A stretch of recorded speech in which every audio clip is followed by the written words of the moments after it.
Well, it's been an interesting experience. As you said, I've never run for anything before, not even student council. So it's been a very steep learning curve. I went from being a war fighter in Iraq and Afghanistan as a SEAL team leader to an aerial firefighter flying water bombers and a business owner.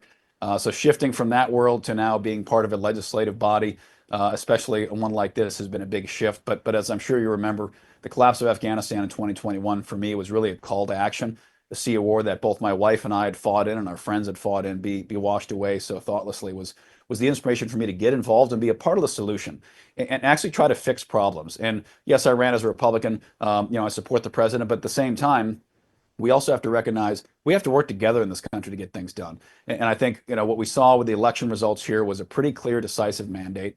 And I hope to work alongside my Democrat colleagues to get things done. And we have actually just in the past few weeks. The worst wildfire, most damaging wildfire in American history, actually the most damaging disaster in the history of our country, was the LA wildfire complex, which of course was also tragic.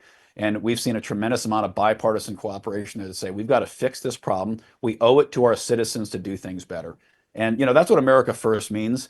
It's interpreted as sort of this nationalistic, isolationist move. Not at all. America First just means we're going to run this country with common sense again. We're going to put the needs of the American people first. We're going to put the needs of our border first, of our economy first. And nothing is more important for a government to do than protect its people and keep them safe. And as we saw in LA, we were unable to do that. And of course, unfortunately, last night we saw it again. So I think the American people are ready for a government that works for them and just applies common sense. And that's going to take both sides working together. And that's what we've been doing here. We got the Lake and Riley Act signed into law.